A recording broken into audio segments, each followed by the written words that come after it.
Let's go ahead and call our pre-agenda for Tuesday, June 7th to order. Welcome one and all. I think, Madam Clerk, all the commissioners are present, and we'll just ask the presenters again to use the microphones at the end of the table, and please silence your electric devices.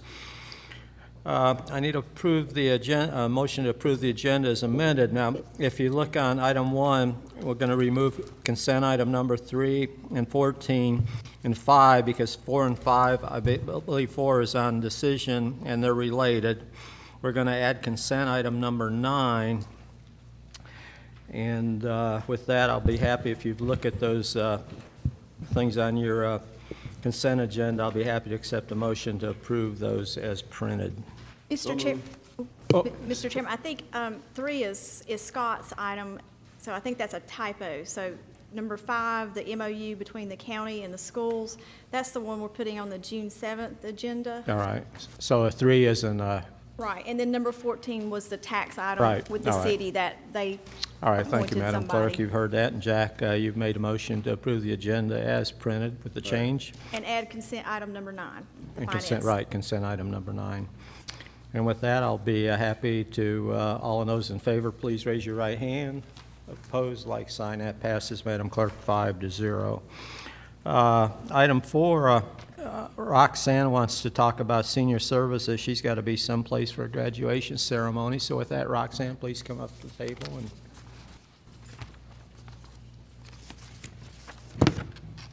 that's under consent item number 12. Thank you, Mr. Chairman and members. I have a 5th grade graduation, and I earned it, so thank you. Got to go to it. I worked hard for it. First on my consent agenda is for the renewal of a contract for American Food Service. And this is basically the exact same contract that we're currently working under, with the exception of one change. Our current provider, Moores Ridge, has merged with American Food Service here of Morganton. And this contract is up for renewal for the next service period of July 1, 2016 through June 30th, 2017.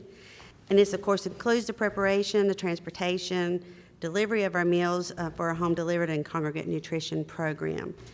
This is 90% funded by the Home and Community Care Block Grant and includes a 10% local match of $17,168. There's no changes in language to the current contract in comparison to the current contract. A performance bond has been requested, and it should be here next week. I talked to the provider this morning, and normally the owner can sign for the performance bond, but they're wanting all 3 owners' signature on the performance bond. The bond agent does, and one of the members is out of state until Friday. So when he returns, they should get all the signatures and be able to forward that performance bond to us next week. Good, thank you. Any questions? Mr. Chairman, I had one. It's on item 35. Let me get to it.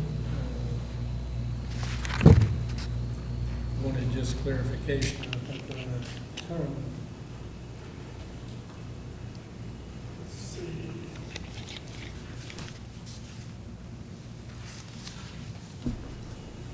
Oh, yeah, the amendment, this agreement may not be amended orally or by performance. The word performance in there. Does that mean if somebody misbehaves or does real good? I think failure to provide as contracted is what we're looking for. Should they just neglect to provide the required program information, the services that we've contracted them for? I think my concern there is if you had somebody just really misbehaving, doing something really bad, you can't do anything about it. Well, we do have a 10-day clause that's written in before that, let me find it.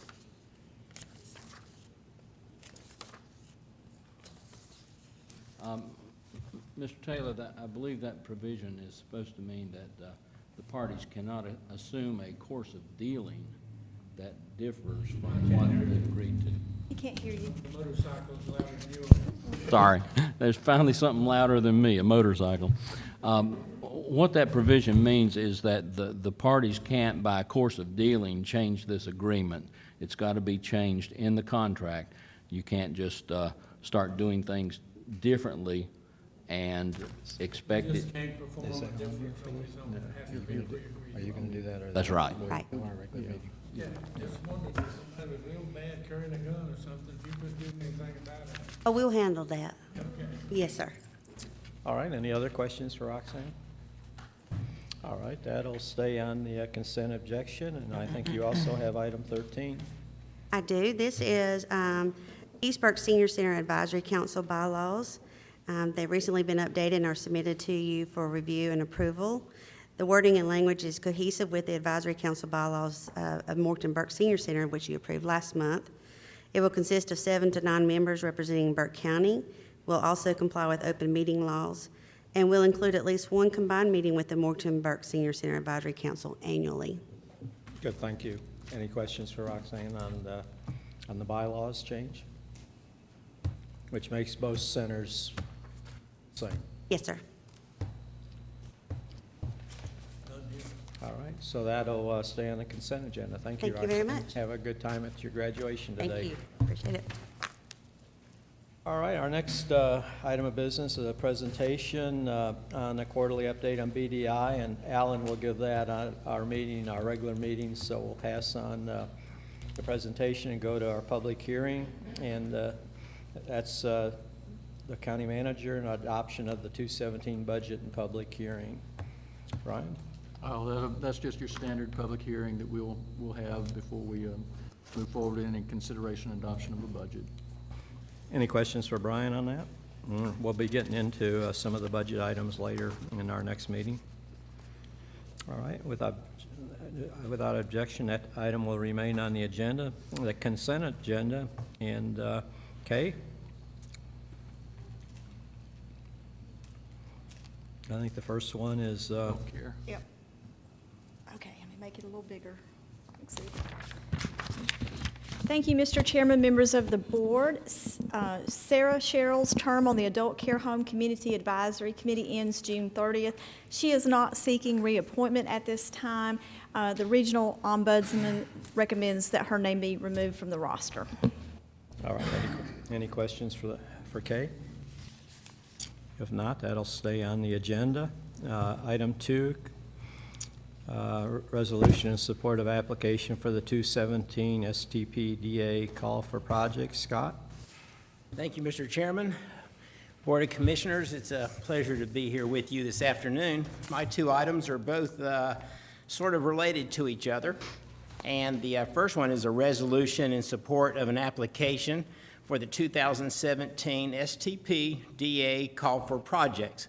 So that is a call for projects from the Hickory Metropolitan Planning Organization, and the STPDA stands for Surface Transportation Program Direct Attributable Funding. So what that is it's a pot of money that the federal government gives to the states. Our state gives the money out through grants through our MPO organization.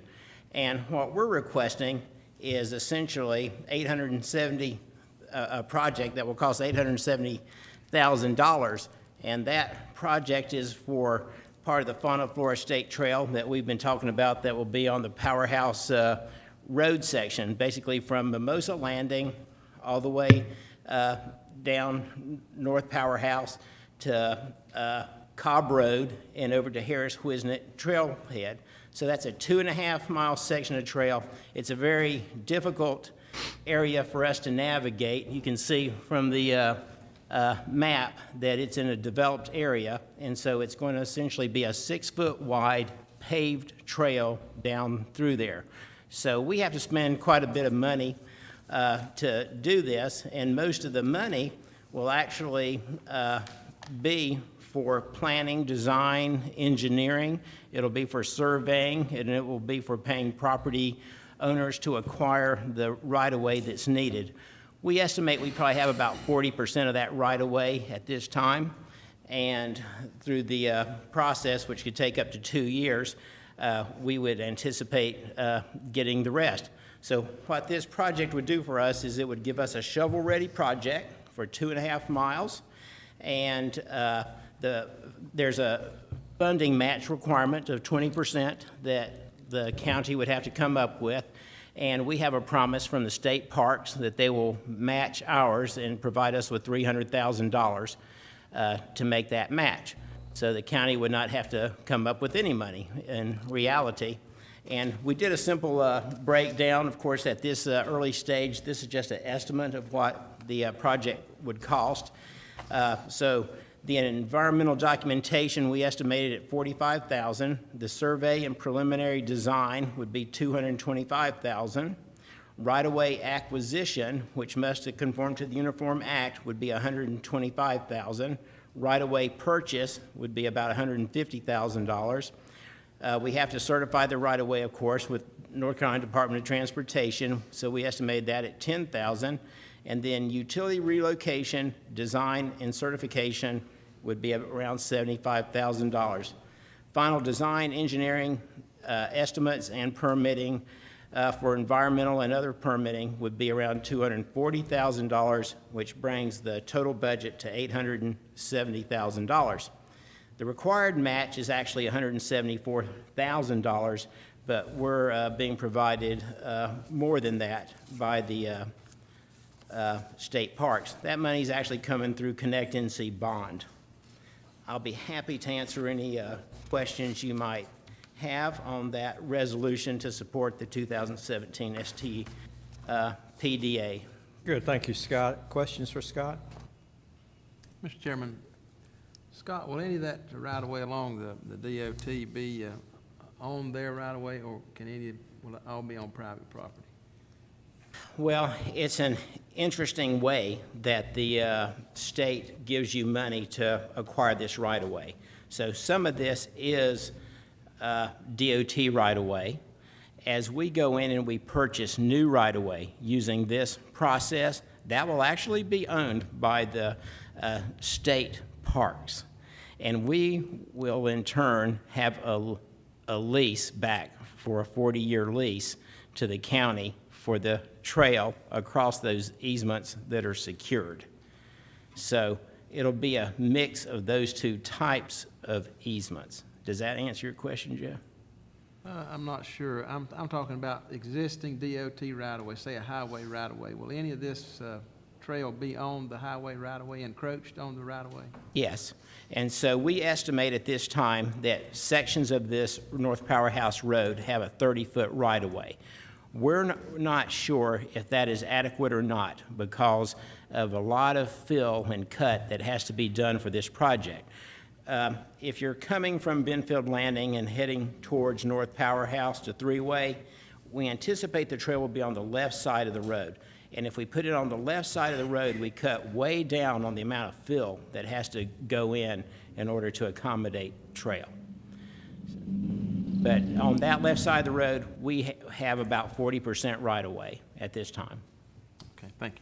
Other comments, questions? Mr. Chairman, Scott, that's a lot of good gifts, getting you a big, long way on that project. Yes, sir. My question is, when you get done with this, is this gonna be trail ready? Or will there be more landscaping, construction necessary for it to be an open trail? So this $870,000 makes it a shovel-ready project. Then we have to come in and we have to construct it. A guesstimation will be $1.75 million to construct the trail after this design phase is completed. There would be an 80-20 match for that. So we're already working with the Council of Government to secure the 80%. Where will that money come from? And I know what you're thinking is I'm going to come ask you all for the 20% match for $350,000. But that's not actually what I anticipate doing. What I anticipate doing is asking the Recreational Trails Program to give us a grant to match this. And we also think we're going to try a new approach with the PARTF monies. So the PARTF monies, you know, for the Parks and Recreation Trust Fund is split, and half of that goes more or less to the state parks, and half of that goes to everybody else in the state who's wanting to do a 50-50 match on the money. But what I think now is that the fauna flora trail is a state trail. In other words, it has the same legal status as the parks do. So we anticipate asking for the money from Pardiff to match this. And we'll see how that goes.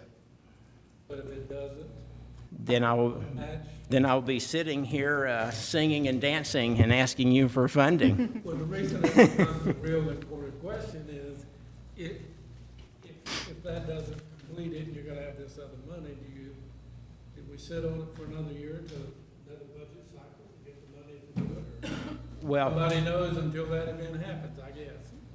so what we'll do is we'll complete all the engineering and all the design, and we'll acquire all the right-of-way and have it shovel-ready to begin construction. What we will do during that phase is divide this into 3 sections so that the sections can be built one at a time and not necessarily all at once in case we don't have all the match money. So we would do Cobb Road as a section, then we would split North Powerhouse into 2 sections. We think we'll be successful in finding the money. Other comments, questions? All right, thank you, Scott, and without objection, that item will remain on the agenda. Item 3, we voted to take that off the agenda, so we'll go on to item 4. What? Number 5. She's saying number. I'm sorry, item 5. And that's, who's going to present that? That's me. All right, Scott. Thank you, Mr. Chairman. And I've already covered a great deal of this, and this is a resolution in support of the Memorandum of Understanding with the North Carolina Division of Parks and Recreation. So this is for the funding match, the $300,000 that will be committed to match the STP DA grant application. And so I've been working with the Deputy Director of State Parks, Carol Tingley, to provide this to us. We're actually one of the first people who will be getting Connect NC bond money or promised out. So we're a test case, just like we were for Duke Energy and the $540,000 that they gave us. And so essentially, this is a draft. This is not a completed memorandum of understanding. It's still going through their legal processes at the state.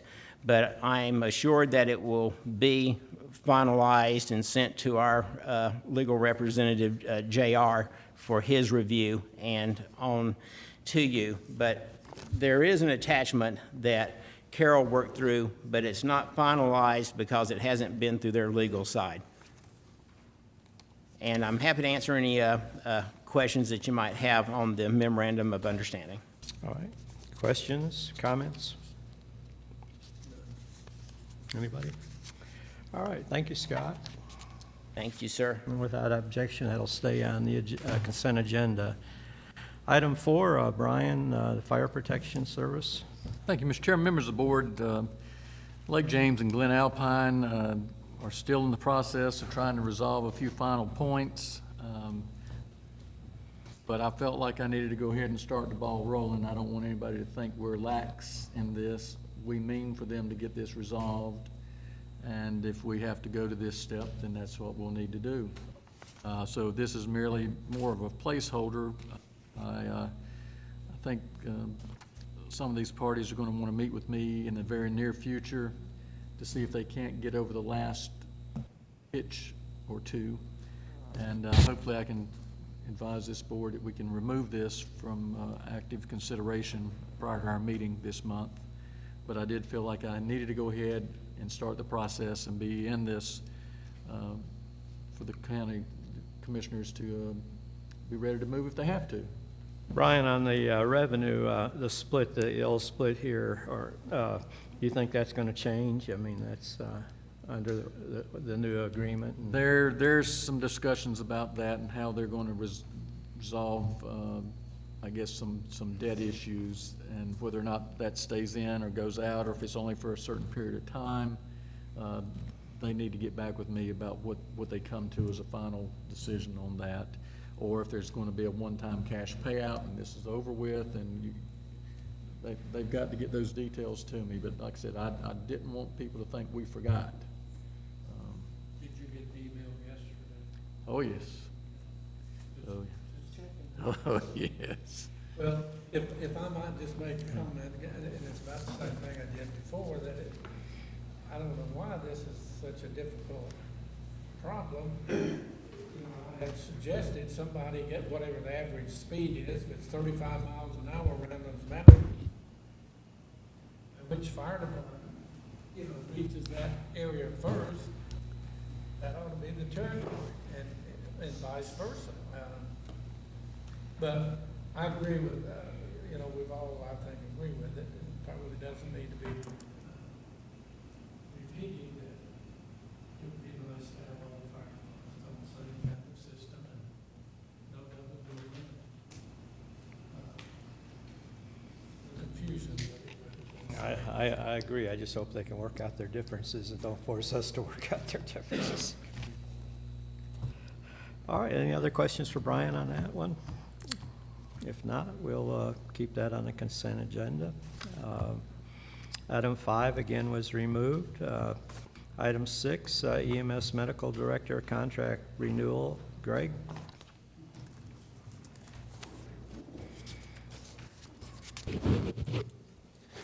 Thank you, Mr. Chairman, members of the board. Unbelievably, time flies by, and it is time to renew Dr. Seth Hawkins' contract as Medical Director for EMS in Burke County.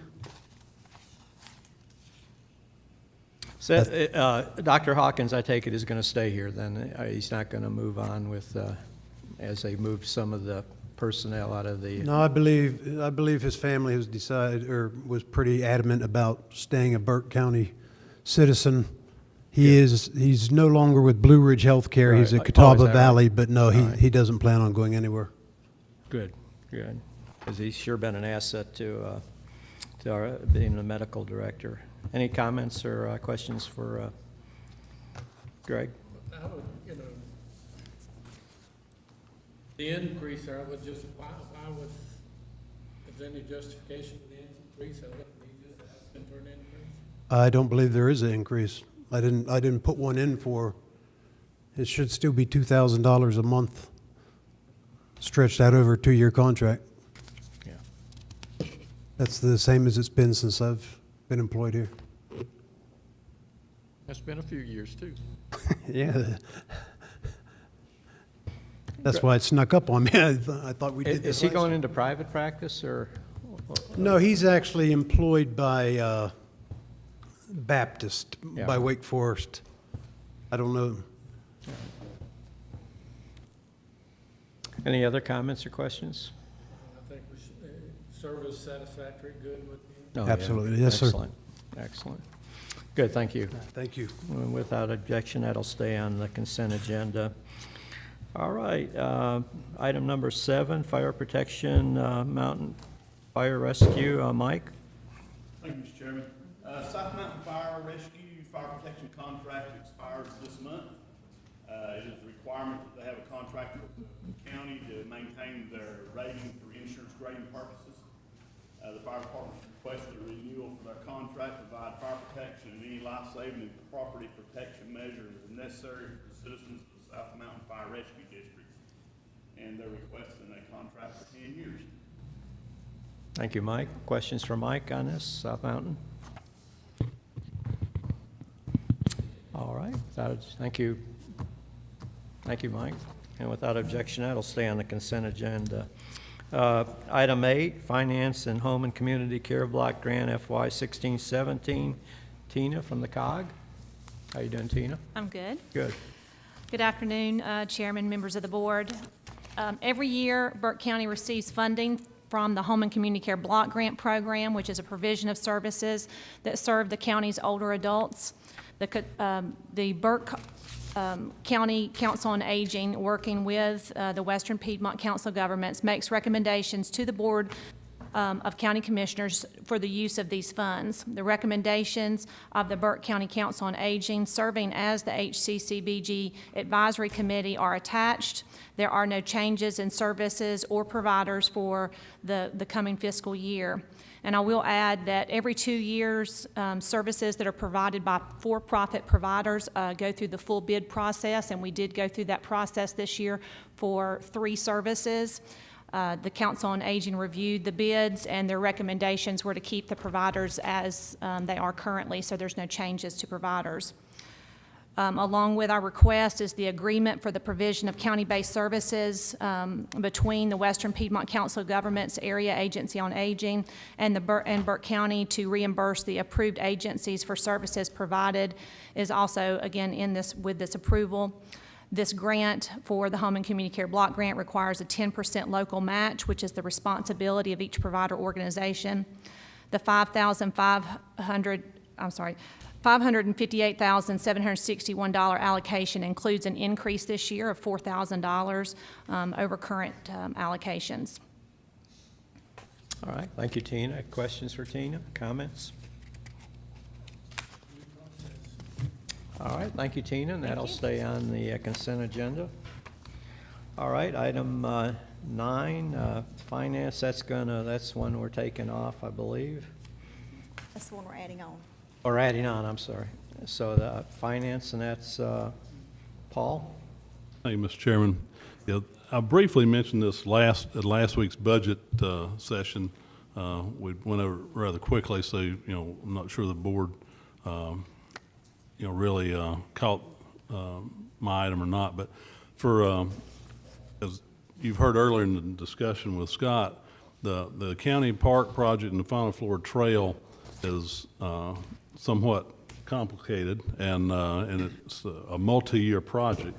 So for accounting purposes, and I think the easiest way to capture the money that's going to be spent on these two projects, we need to pull that out of the general fund and include it in our capital project fund so we can adequately account and record the project and the trail as it's being worked on, and when it gets complete, we can record that as a Parks and Rec asset on behalf of the county. So it's similar to what we've done on the jail project and the East Burke Library Senior Center project. So this is merely a way to capture this one item and pull it out of an annual general fund budget and capture it, so regardless how many years it's spread over, we'll have all the costs related to this project in one place, and then upon completion, it'll be placed on the county's records as a Parks and Rec item. Good, thank you, Paul. Questions for Paul? Comments? Makes sense. All right, thank you, Paul, and without objection, that item will remain on the consent agenda. Item 10, under consent, Child Protection, Child Fatality Teams report. Rebecca?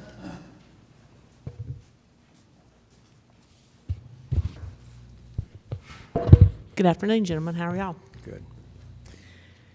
Last year in the fall, I came to you just to bring you the most up-to-date Burke County Child Protection, Child Fatality report. And what I'm doing this year is bringing it to you at the end of the fiscal year. And just to let you know, we had 10 deaths that we reviewed this past year from years 14, 15. No matter how many times you read a report, you see an error. It says from the previous year, 13, 14, it's supposed to be 14, 15. It's passed through 3 groups. But just bringing it today to let you have notice of the things that we've been doing. Looking at the types of deaths that we've had, most of them were due to birth defects, 1 drowning, 1 septicemia, cardiac arrest. And then looking at the systems for both child abuse and for child fatality. And I'm just bringing this report to you to be entered into for your approval for the year. Do you have any questions? Thank you, Rebecca. Any questions or comments for Rebecca? Mr. Chairman, Rebecca, may I ask you one? If Yes, you sir. don't answer it, don't answer it, but I Try. remember somebody I would ask you, the twins that died from child abuse, 3 months ago, 4 months. We don't look at deaths until they're a year past. So my question was gonna be, was any early signs, could have anything been done in afterthought that might have? At this point in time, I can't answer that because the state requires us to answer it a year past. And then we try to keep that as private to respect the families. Good, thank you, Rebecca. Any other comments? Being none, that'll stay on the consent agenda. And Rebecca, you also have the next item, I have the- JCPC. For the Juvenile Crime Prevention Council. Do I have to read all these? You mean read them? Is that how you do it? Okay, Madam Clerk wants me to go down through everybody who's on the page. And we did have several people who were up for reappointment. We had 5 people who did not wish to have reappointment due to change in job duties or due to their length of time, which would have been Kim Rhodes, who is our mental health person, Rebecca Finney, who's our DSS, Mitchell Summers, who's one of our youth, Victoria Smith, who works for Morganton Housing Authority, and Melissa Strepa, who is our at-large member. We will ask, or are asking for reappointment of 5 seats, Jamie Reinhardt for the school superintendent designee, Joseph Martinez for substance abuse professional, Judge Clifton Smith for the judge, Lisa Cook is the nonprofit representative, and we would like to have her changed from the at-large seat to seat 18, and the only difference in that is she is representing a nonprofit when she moves to seat 18, which is Access Care. And then Doug Knight wishes to remain and be reappointed from the Parks and Recreation. And then new to the group we would like to add is Tara Conrad, who will be partners. She's our mental health designee, and Jamie Pearson for DSS. Did I get them all? Any That's good. comments on the changes there? We're just happy to have people who want to serve and who show up. Yes. So when I can get I've them. always said, take 'em. JCPC, for the little money they get, they sure do a great job. I'll pass that on to them. They really do a good job, and the leadership is great. All right. Thank you, Rebecca. Thank you. And that'll stay on without objection, and we already handled 12 and 13. We'll go to 14, that, we don't need that one. 15, Danny, I think. And Danny, I think you have 16 and 17 also. All right, thank you, gentlemen. Start with the release refund report. We have tax system releases of $7,224.19, vehicle tax adjustments of $376.85, and vehicle tax proration adjustments of $844.13. Any comments on that or questions? All right, go ahead, Danny.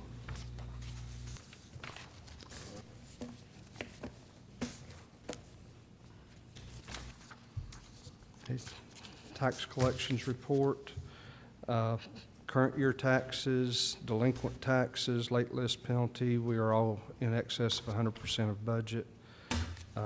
Motor vehicles, we're at 97%, and we should be, I'm going to guess, probably 102, 103% of budget by the end of the year.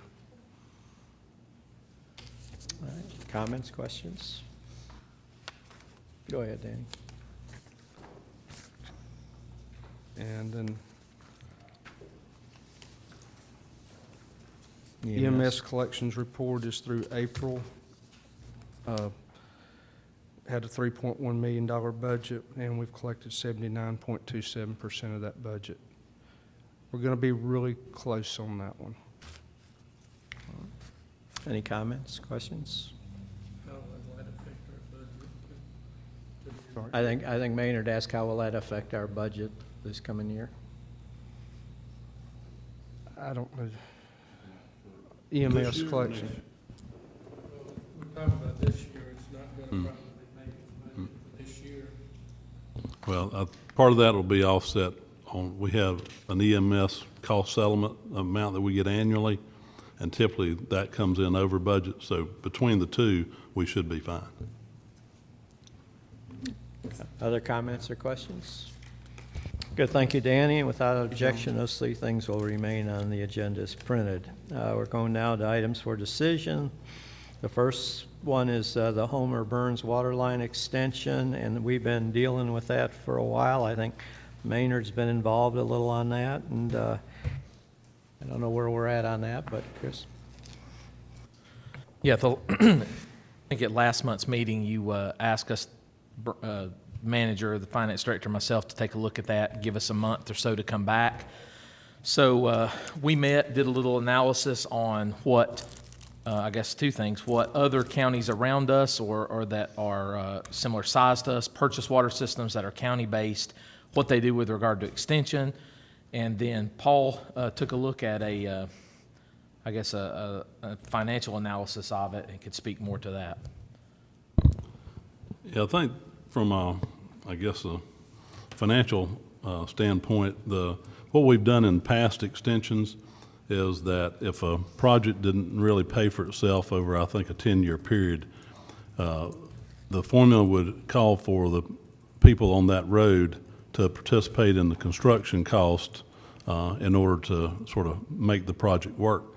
I think earlier when we first discussed this project, there was no mention, and I think the original agreement didn't have any provision in there for the Mr. Burns to participate in the actual cost to run the line. Or anybody on the road. Or anybody for that. And I think there was a couple people maybe on the line or on the road.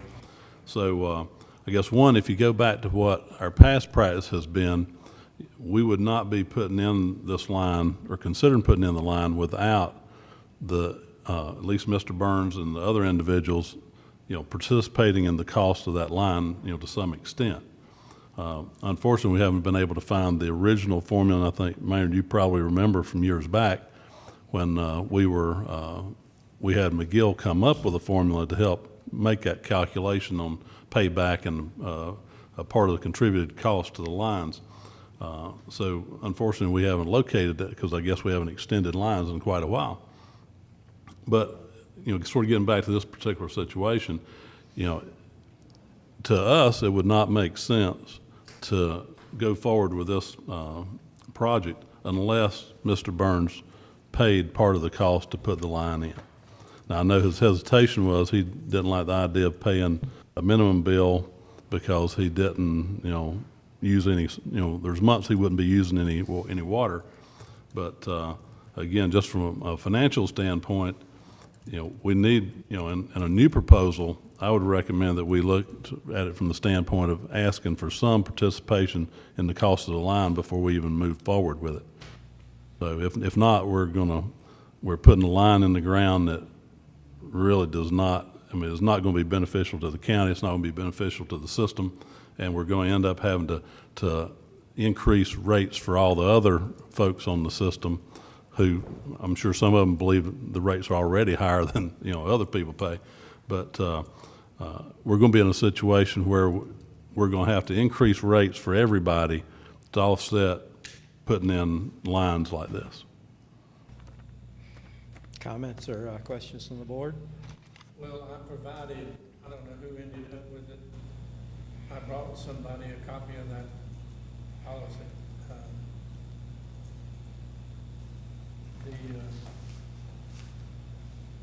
The customer, potential customer, feels like he's singled out more than being helped simply because nobody else pays, nobody else that he's aware of, and he's asked a bunch of people, has to pay when he's not using the water.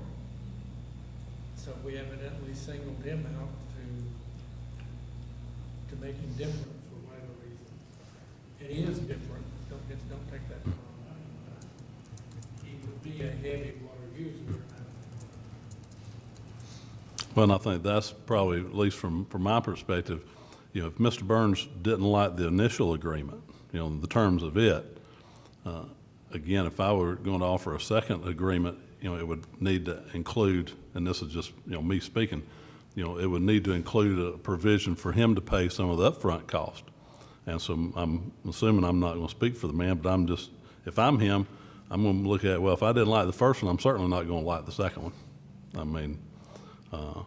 But if we don't, ask for some participation in the cost of the construction, and again, we're just putting it in and we're not getting any kind of payback, then ultimately everybody else on the system, unless we come up with, some, different tier structure for rates, everybody else ends up paying, higher rates to offset the costs that we're, incurring for extensions like this that, again, does not really make economic sense to do unless there is some participation in the cost.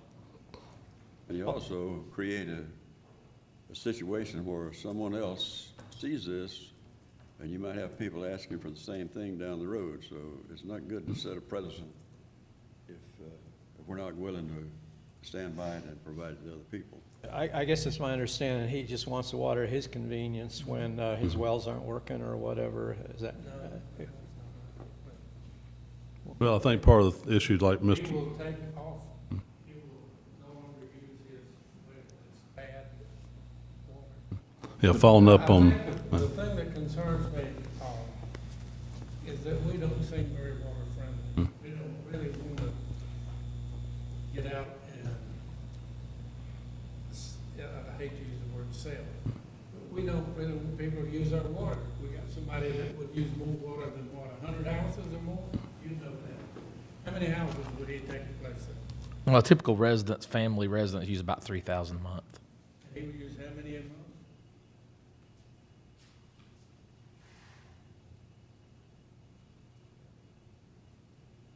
Well, I'd have to do the calculation, 2.7 a year, so divide that by 12. But 2.7 million a year, I'd have to divide that by 12 right quick to find it. 3,000 And my phone's over there, so. the problem you have is we don't produce the water, therefore we're buying it at a fixed price, and our markup is, the actual dollar amount is very small. And when you're trying to pay for your water, your employees, and also for the assets that you've just put in the ground, and we don't know that 2 years from now, he doesn't stop working for these people, or something happens between him and them, we're stuck with that money in the ground and it's not producing. And the money, as I understand it, is gonna have to come from general fund taxpayers. It's not coming out of the water system. So this is some of the dilemma that we're in about these long, it's what, $130,000 to put the line in the Yes, sir. ground? You just don't have the density of population to help you in that mathematics, and your small profit margin, it just puts us in an awkward spot. If you're in the city and you got 60 customers within 800 feet, your math works a little better for you for a return on your money. But I think that's the dilemma, and there is a minimum water bill for everybody, isn't there? Yes, sir. But I think to follow up on what Mr. Carroll had said, yeah, I think that the problem is, and again, unless you develop a two-tiered structure, is that, you know, if we don't consistently follow a policy where, you know, if you look at the payback and the cost to put a line in, that, you know, under some circumstances, you know, the only way it would be feasible is if the people on that road or that area contribute to the cost of the construction, then every time somebody comes up and needs water, they'll go back and say, well, you know, you put in a line, you know, for somebody else, they didn't have to pay, and, you know, so, you know, if you get away from that, then you end up with a lot of difficult decisions that the board's gonna have to make on, you know, putting in water lines for folks that, again, may not make economic sense. But if, you know, if you're at least follow a policy of, well, you know, we're looking at a certain cost, and if there's not a certain payback, then you have to pay to get the line in the ground just to make it economically feasible. So, which is what the old policy that, you know, in the past we've dealt with, you know, that dealt with that. So to deviate, I think that is going to create problems for other folks out there that, you know, may have nobody else on the road wanting, you know, necessarily water, and they need, if you of them need water at the very end of the road, well, you got to run in front of everybody's house just to get to them. And if you're not asking them to contribute part of the cost to make it happen, then you're going to end up with a system that, again, is going to have artificially high rates for everybody because of some, you know, I ain't gonna say unwise decision, but, you know, potentially some decisions made that, you know, on the surface didn't make economic sense to do it. Give me the figures again, if you will, Chris. Which figure, sir? 3,000 gallon is per month, is that correct? 3,000 gallons is about average for a residential home. Right. He's gonna use how much a month? Well, he talks about a cycle, and so during the off period, when I guess his chickens are small, he says he'll use annually, this is an annual number, 560,000. Then at the peak, 2.2 million. Those are annual numbers, and respectively would be 4 months for the off cycle, 8 months when he was on. I left my phone over there. I'd do the math for you. Well, 3,000 into a million gallons is 333 homes. Now, you've got to do the months change to that, but it's well over 100 homes. That kind of water usage. And I think, and just correct me if I'm wrong, Chris, when we looked at this before and we were looking at, the annual usage and just looking at it from the standpoint of, we subtract what the water is going to cost us because we have to buy the water from, I think, Eichard Water. It comes from Eichard. And we're paying $2.04 a gallon, I think, if I remember right, You're right. or per 1,000 gallons. Based on his usage on an annual basis, we would net about $5,000. A year. That's our annual. $5,000 a year.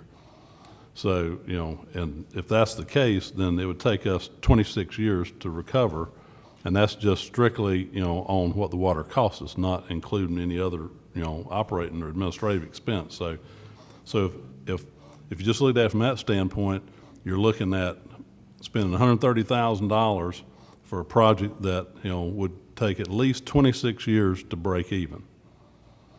And so that's, and that's with this person not paying anything. So I guess the real question is, can you, move forward with systems that, you're looking at 26-year paybacks to run extension lines? I mean, that's a pretty long time.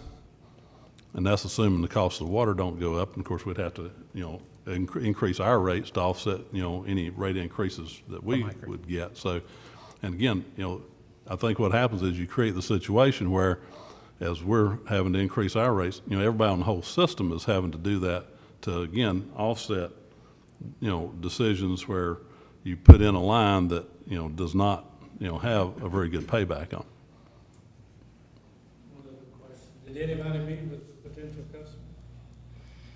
We haven't. Mr. Burns, since, or the rest of the folks on the road? Dana? That was the instructions, was to get to him to see if y'all could iron out some differences and gain a good customer. I'm afraid I have to respectfully disagree with you, sir. The direction was given that we meet Mr. Steen, Mr. Imes, and myself, and come back to the board a month later.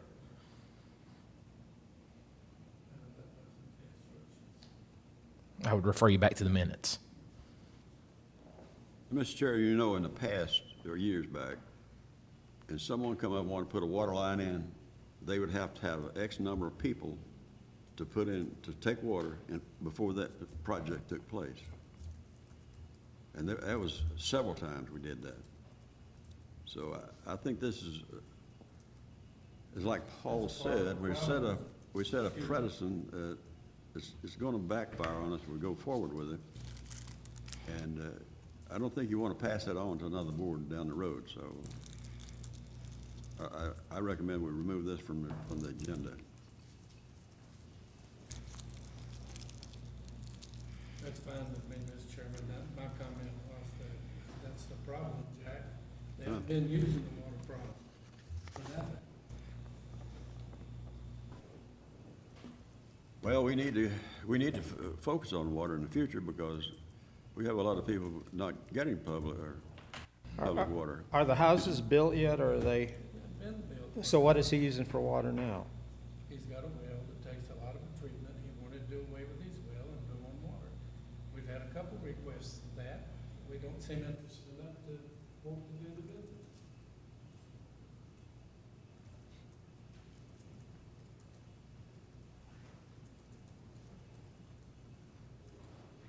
Any other comments, or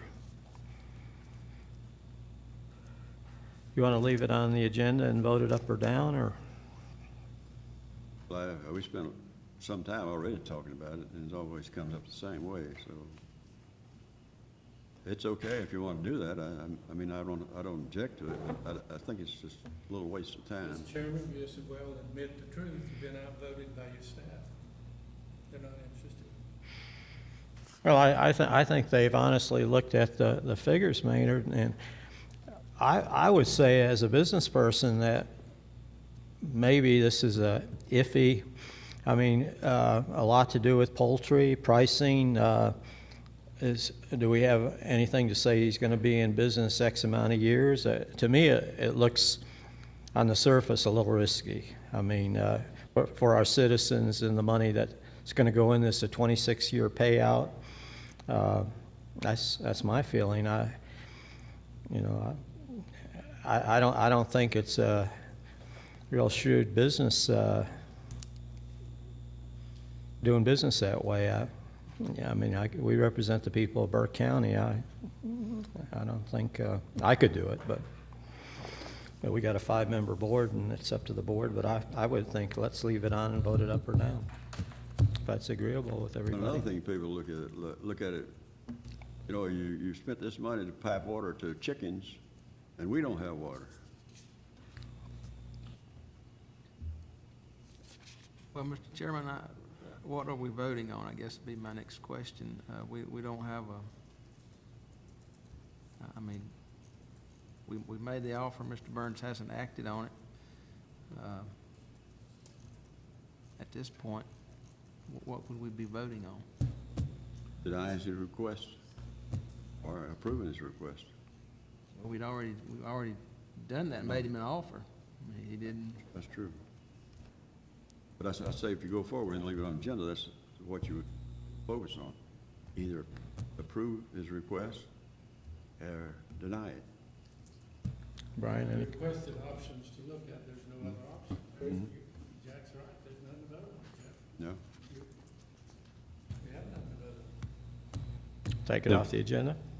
Have to. All right. I guess Consensus? a question would be, at a previous meeting, the board approved an agreement, right?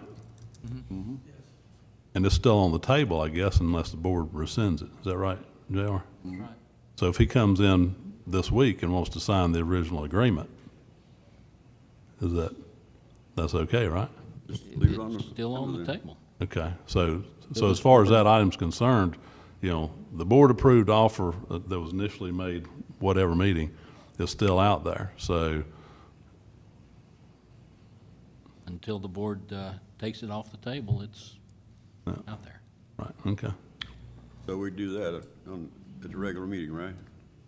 Right. Okay. So, JR, you're saying leave it on the agenda as it is and vote it up or down? I'd say that's, All right. that's what you need to do, as long as you want to take some action to either rescind what we've offered him or not. Or you could just vote to leave it out there until such time, if ever, as he accepts it.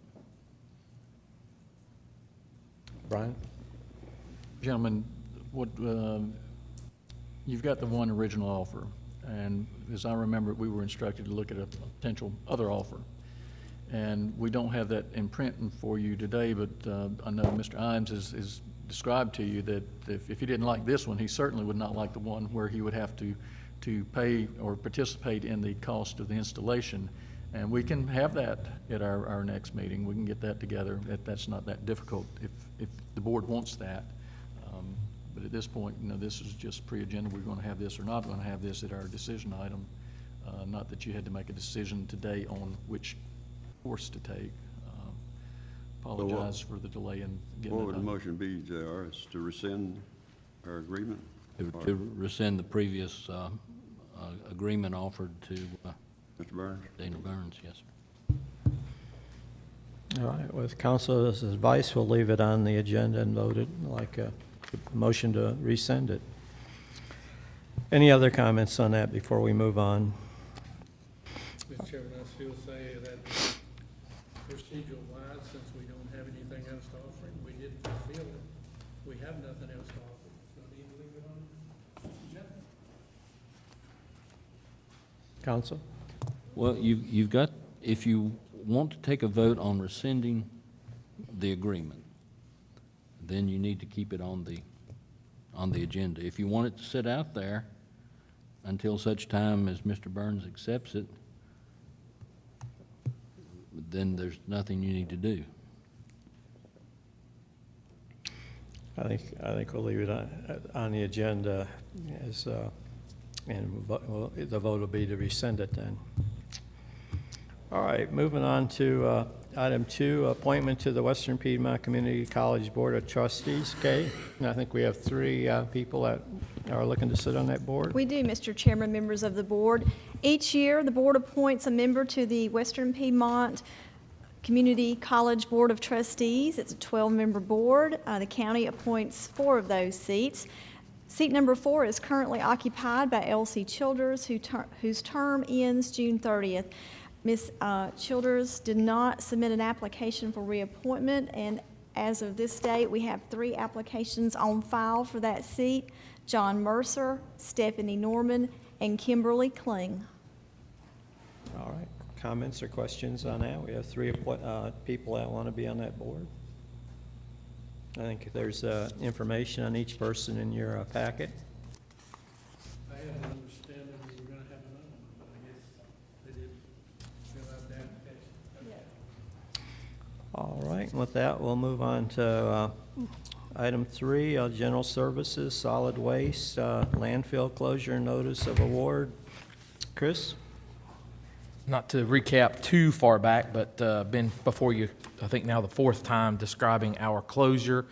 At the last meeting, we talked about the bid opening, and I talked to you about how many times I've been through the bid cycle unsuccessfully to try to get enough bidders to bid. The final outcome of the bid, just first the cold hard facts, our engineer's estimate was $630,000 roughly, and we had 2 bidders on our last attempt.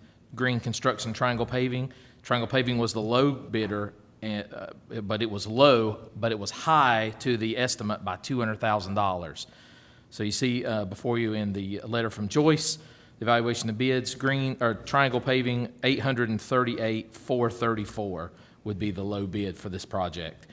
Inside this packet, there's a letter of notice to award that would request that you sign to give us the go-ahead to begin procedures to close the landfill, applying the GCL layer to the top.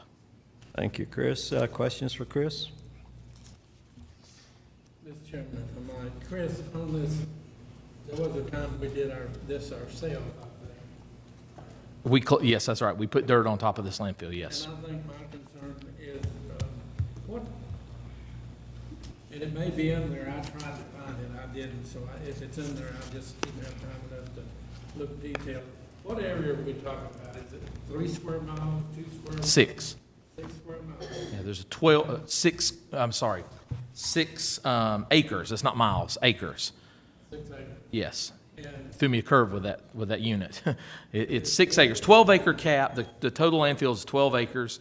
6 of it was closed and passed the compaction. The top 6, the cap, which is arguably harder to get compaction on, did not pass. And that's the portion, the very top 6 acres that we're talking about installing a GCL layer. in your experience, or have you compared, is that cost to do that job within reason at the same time? It's $200,000 higher than our engineer's estimate. Pardon?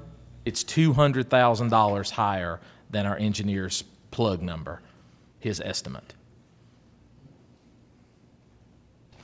Well, seems like a lot of money to push a lot of dirt over some trash, and that's the reason I asked the question, is that a comparable fair price for those things? We don't have a choice, do we? We have to do it. It is mandated by the state, yes. That's all, Mr. Chairman. All right. Any other comments or questions? All right. Thank you, Chris. We'll leave that on the agenda. All right, item 4 and 5 are to do with the Sheriff's Department on holiday time for detention officers. And then 5 is the floating holiday policy revision. And Captain, are you presenting, or the sheriff here? Is that going to be,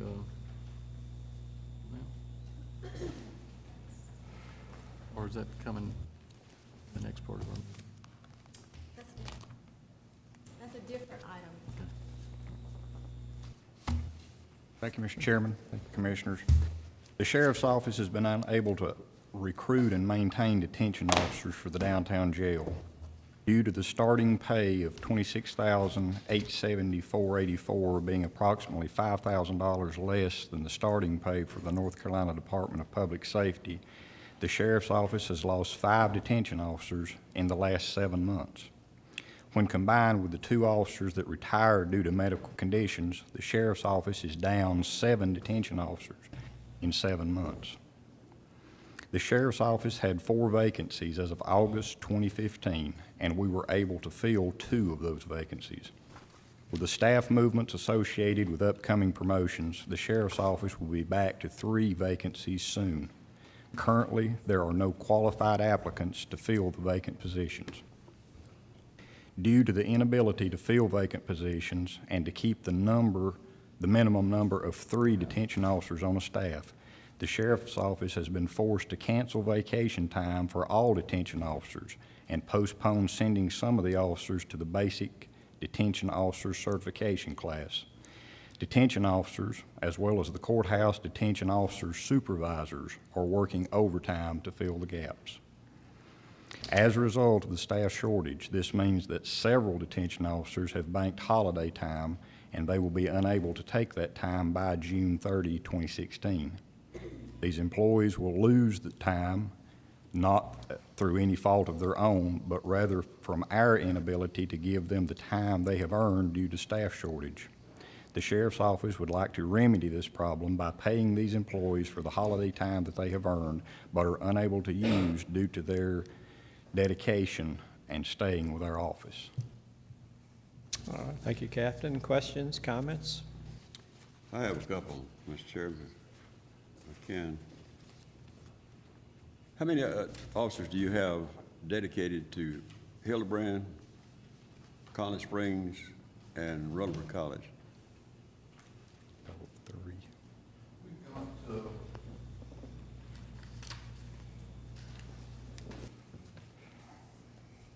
course, Mr. Carroll, we've got one officer that's assigned to the Hildebrand area. Of course, the town pays for that position. Colony Springs also pays for a position. They pay $53,000. They pay for the position. How about Rutherford College? We have a sheriff's deputy assigned to that area. So you have one deputy to each one of those municipalities? Yes, sir. How many officers have you got in as a resource officers in the schools? I think there's 9. 9? So that's 12 officers putting in duties which it's not a mandate for the sheriff. It's just a volunteer thing to do. The school system also pays for those. I don't care who pays for them. It's not an issue with me. But the issue with me is you're having the people, but they're assigned to duties that's not mandated by the sheriff, for the sheriff. There's also a requirement that folks who work in the jail be certified as detention officers. Well, aren't those officers in these municipalities, aren't they certified? They're certified deputy sheriffs. Okay. But you could certify them for a detention officer if need be. We'd have to send them to school, sir. That's a month-long certification class. That while they're doing that, they would be away from the sheriff's office. This bothers me, Mr. Chairman. I tell you, for this reason, the sheriff is mandated to have a jail and participate in the courthouse. That's the only mandates he has.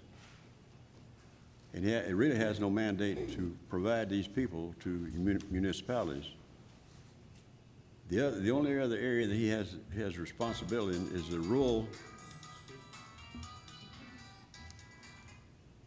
is to provide law enforcement to the rural part of this county.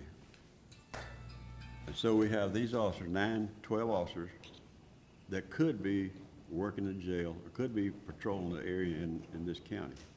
But they're in schools and municipalities. This has been going on for several years. And if we keep funding these positions in those areas, they'll continue, and you'll have to hire more people. And so it boils down to misusing the people that you have for political purposes. And that's what I call it. Because you can look at what the potential votes are, just you figure the teachers and the personnel in the school system. Thousands of votes potentially that you gain by putting these officers in the schools. And the same way with Hildebrand and Connelly Springs and Rutherford College.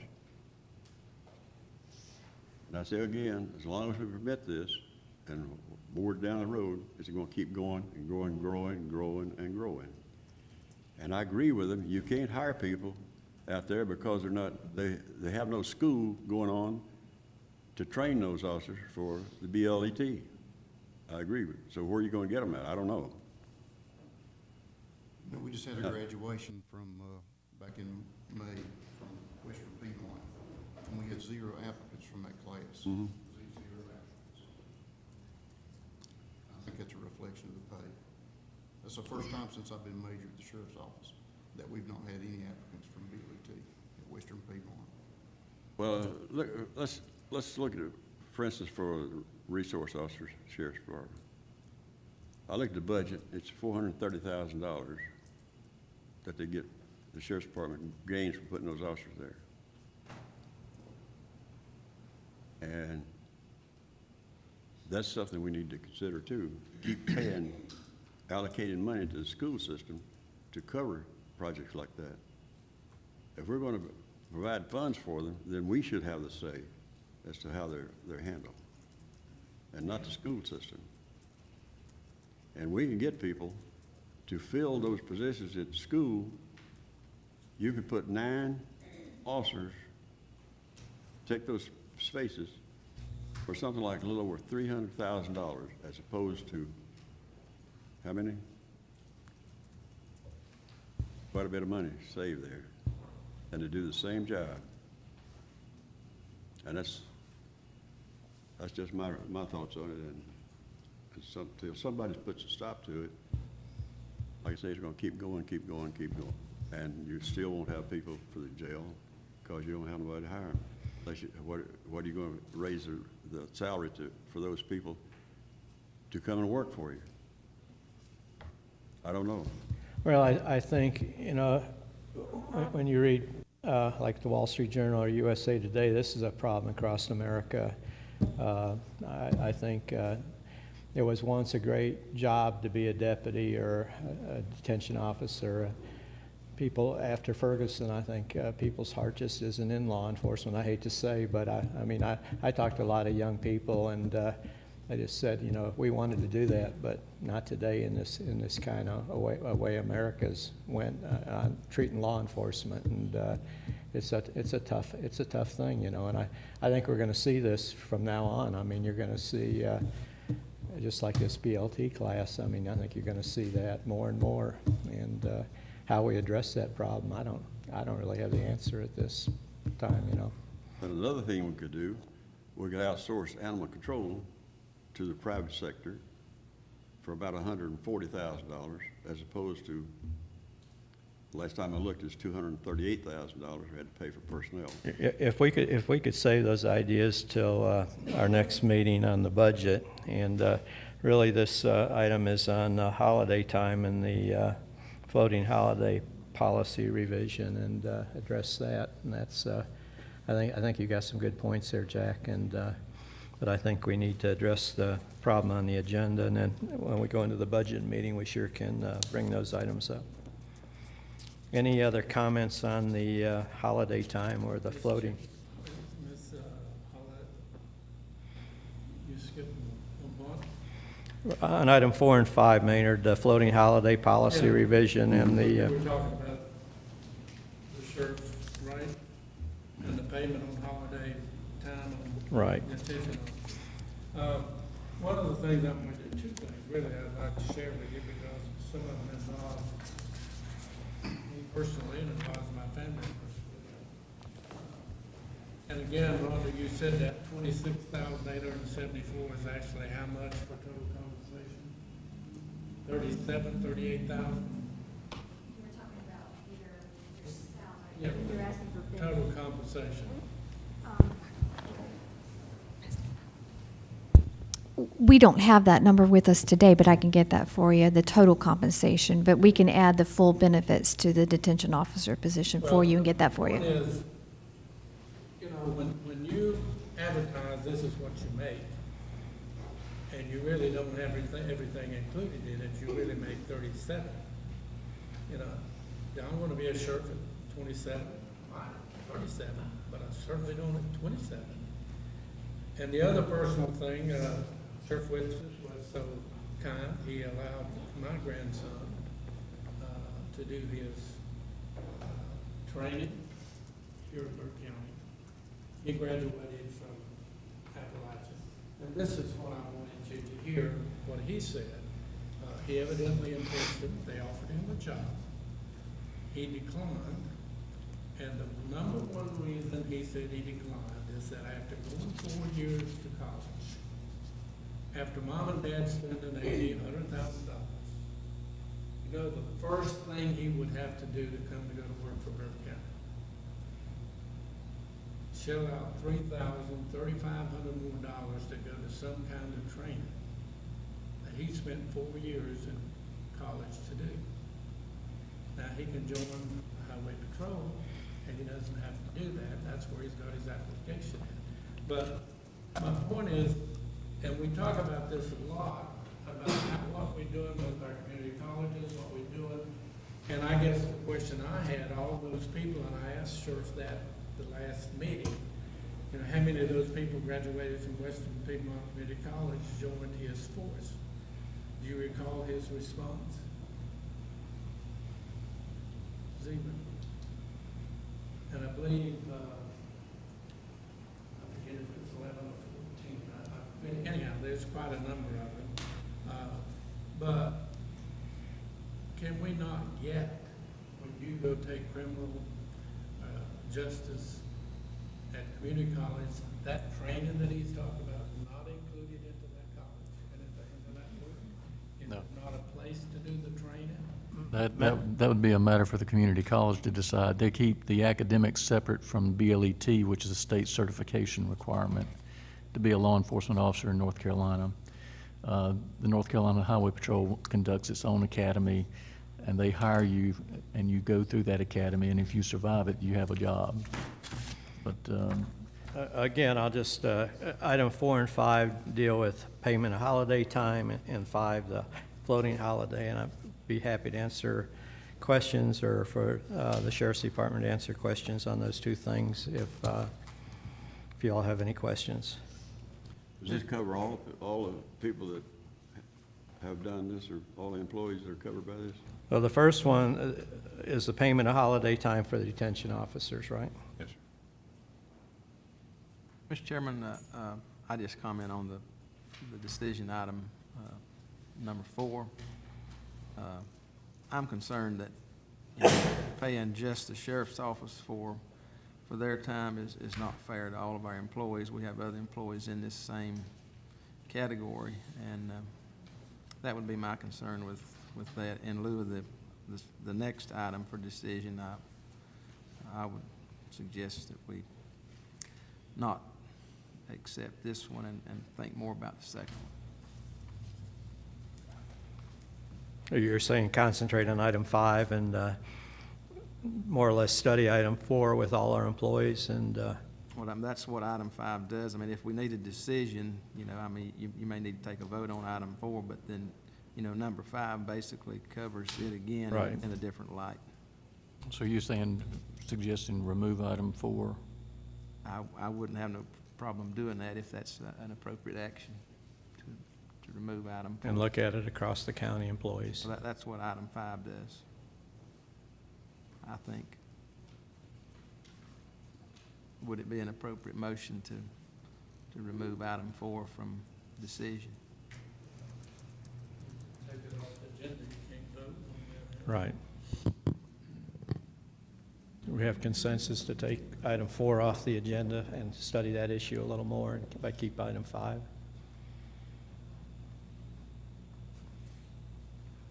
I'm for that. That's that consensus. Johnny? If it works, it's okay with me. So we'll take item 4 off the agenda and study that issue with all our employees in the county, but keep item 5 on. Mr. Chairman, if we study it, what's the goal of your study? What are we trying to find out? Well, I guess we're going to look at it across the county, not just for the sheriff's department, but I guess all county employees. Jeff says all county employees would be covered by that, or a good share of them would be covered by that. Well, that would be the next item then. That's what that does. So if we pull this, let me ask you this. May I ask a question? Sure, go ahead. How many years have they gone and lost their time? There's a lot of people lost their time. Is that correct? There's a lot of officers who have just continued to build some time until we've, just recently, we've got to take it by the July timeframe. We'll lose it. But we've got one officer who's been here for several years and has amassed a lot of holiday time. And of course, he can't take it off because he can't get the relief to take it off. The point I'm trying to make is there's a lot of officers lost a lot of time, correct? Over the years.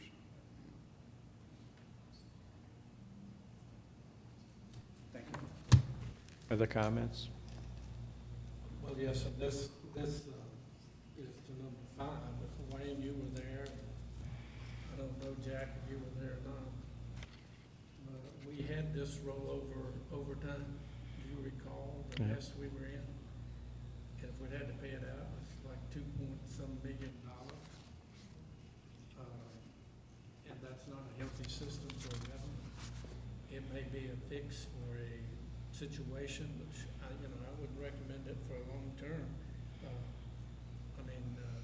We had people leaving Burke County with a couple of 3.5 years of overtime that turned into vacation time that they got to leave work and be paid for the next 3.5 years. I certainly would not recommend that kind of system for government workers. I think the better deal is, we have a plan, and I realize they're slim on employees, but I think we need to look at them. Well, on the floating holiday policy revision, if you look at your materials for across the county, and I believe the proposed one-time payout of accumulated holiday leave balances beyond 24 hours for all county employees subject to the provisions of this policy is approximately $3,500. So we're not talking about a lot of money here. This $3,500, if I'm understanding, Rhonda, would cover all county employees? We would, I think we would want to let Rhonda start on that agenda item and address this, because right now I think we're still on number 4 and we're starting to talk about number 5. Yeah. Yeah, I thought they finished. Well, they sort of go together, I think. I thought they said he was going to take this off. We're going to take item 4 off of the way consensus was, and we really are on number 5. So Brian, what are you saying? So you're saying that Rhonda's going to? Yeah. Rhonda will present on item number 5, and then you have questions. We'll be glad to answer those then. All right. Rhonda, go ahead. Thank you. Thank you. Is that working? Can you hear me? Push the button. Can you hear me? Oh, Yep. yeah, okay, you can hear me now. Got to push your button. Yeah, thank you. Item 5 does address everybody in the county that is under the floating holiday provision in the Burke County Personnel Policy. And just to clarify who those people are, that would be the folks that are the telecommunicators at the 911 center. These are some folks that work at general services out at the landfill. These are the detention officers and patrol officers. So those are the 4 groups that we're talking about instead of just the detention officers only. And our recommendation is to update and amend the Burke County Personnel Policy. That's Article 7, Leaves of Absence, and that's Section 7.02. And what a recommendation is to allow employees to carry over at the end of the fiscal year 24 hours into the next fiscal year. I think that would limit the liability that Commissioner Taylor was talking about, that apparently was an issue in prior years when employees were able to roll that all over. That was before my time, so I'm not quite sure, Banks, if that was, they rolled over everything or at that time. Comp time really rolled over from year to year. Comp time rolled over, and also holiday time rolled over from year to year. At one time, I had 600 hours of comp time. So the recommendation here, Commissioner Britton had mentioned to see how much time employees in this fiscal year would lose if we're able to roll over 24 hours for all those people in the county that are under that provision of the policy. And so that's where we came up with a total of about $3,500 to pay that out, and then allow it for future years that the employees could roll over only 24 hours. So that should not build a huge liability as far as holiday time goes forward, but that's the recommendation from HR. All right, any comments or questions from Rhonda? All right, thank you, Rhonda. Well, so Thank we'll you. go ahead and leave 5 on and we'll remove 4, I guess. Any other comments or questions before we go on to other discussion items? All right, our first discussion, I guess our only discussion item is Brian on provide direction on the jail project to staff, architect, and CMN. Thank you, Mr. Chairman. Members of the board, at a recent meeting, we rescinded the action regarding a project on Government Drive. Now I've got an architect and a construction manager at risk, kind of wondering like, well, do we stay engaged with you or not? And, time is money to them. If you terminate the relationship with a construction manager at risk, there's a payout of at least $65,000 to terminate the agreement, since we did not go to construction with them. So I don't know if the board thinks you're going to wait till after the next election, or this is over and done with. I know we met with our counterparts in Catawba County yesterday, and in that discussion, they said that they intended to continue the relationship as long as it was profitable to them, pretty much, even after they build their own new jail. So they're not interested in selling. Well, there's a stipulation in that contract that it can get out of it. I don't have it in front of me. I think it's like 4 years. Yeah, 4-year 4 notice. years, something like that. Stipulation that you can buy each other out or whatever. It's not that they can go on forever. And we've been talking about this for about 4 years already. Johnny? I just wanted a little clarification on what you said, Mr. County Manager. Are they wanting to keep their half of the jail? Is that maybe what y'all understood in your conversation yesterday? Well, I think you could say that, but we also did not discuss making an offer to them. Would they be interested in accepting an offer from Burke County, which we did not discuss? Now, that would be an offer to purchase, correct? Right.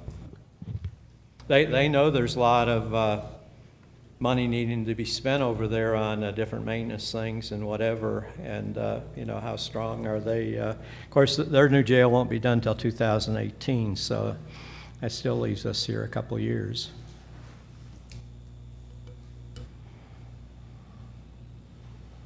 I think Jeff had probably a good idea on the construction manager at risk yesterday, that we try to keep holding on to them as long as possible, Jeff, or? Yeah, given what we've invested thus far, we do, I think, still have time to, if we were to decide to move forward with the jail, I think we do still have time to make the deadlines in our closing agreement if that's possible. So my suggestion would be to ask these folks to just kind of stay on in a holding pattern until we see for sure that we absolutely cannot make that, and then at that time, we would just have to close up shop. But we're not really quite there yet, so it would be my suggestion to ask them to hold what they have for now until we see how this may play out. Is that a consensus? I think that's a good idea. I mean, sort of keep it open here. I remember back when we had Mr. Brenner, South Carolina, come up and talk about the jail back several years ago. He put in a lot of effort and time with that project, and also the courthouse, if you recall. And I think we paid him $10,000 for all his work, if I remember correctly. But my question now is, if we keep them on, are they still charging for time or whatever? Or No, the construction manager's risk is more anytime they had to do anything to help support the architect in getting construction numbers and relooking at things to see if there's a cheaper way or better way to engineer a project. And the agreement that we had with them said that if we go through with construction, they would waive that $65,000 and just charge their whatever their contracted percentage is. But if we do not go through construction with them, then we would owe them at least a minimum of the $65,000.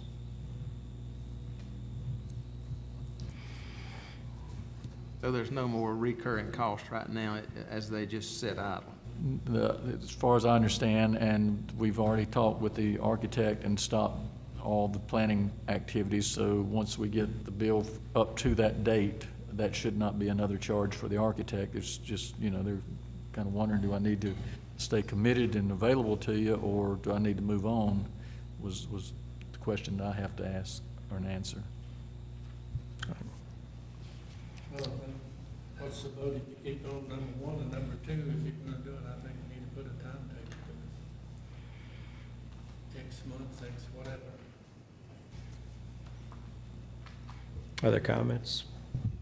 well, there's other options for a jail. These people build prefab or whatever you call them, jails, and bring them to you. I visited one in Tennessee, and 100-bed turnkey project, and we could have got one back then for about $2.5 million. That would be brought in, set up, and turn the keys over you and ready for occupants. So I think it's another thing. That's another thing that we need to take a look at. See if those people, I'm sure they're still in business, what the cost would be to bring a number of beds and set them up to address their issues, as opposed to, if we're not going to make Catawba County an offer for their half or their part. Other comments, questions, or? We're getting so close to the election now. I mean, every month we get closer. I think we probably should leave it go till after the, that's my personal feeling, let it go till after the election.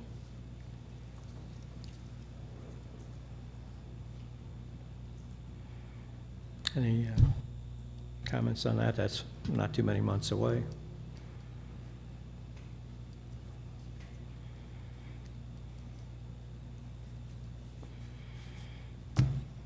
Well, we rescinded that, so We're I took that as sort of in being- a holding pattern.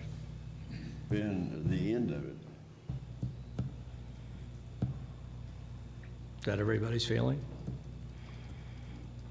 I think, you know, we've got too much invested to throw it out the window till we absolutely have to. I think we should give the manager direction to put it on hold till, if the election's, end of the year, what we're looking at. That makes sense to me. I mean, I don't know how everybody else feels, but that sure makes. Well, I thought we voted to rescind, so we didn't. Yeah, we did. Yeah. We stopped. And that should have been the end. And if you reignite it, you're gonna have to go back and start. Well, I think Jeff's worried about this construction manager's money with the 65. We don't want, if we say we're stopping right now, we lose that. I mean, after the election, could there be a change in the board where it may be that they feel strongly about building the jail? So that way we wouldn't lose that money. But it might cost you a lot more than that. Well, it seems like the cost has went up from the day we start talking about the jail from, what was it, 15 million to over 20 million. So I mean, I guess we got to be prepared for that. But that seems like a tremendous amount of increase in just a year or so. But if it's all right, we'll just leave it like it is. And as Jeff said, just hold on to it. And all right. I guess a motion to adjourn would be proper, and we'll take about a 5-minute break and then go into our budget workshop. Thank you, Maynard. All those in favor, please raise your right hand, and let's take a 5-minute break. Or a 10-minute break is all right.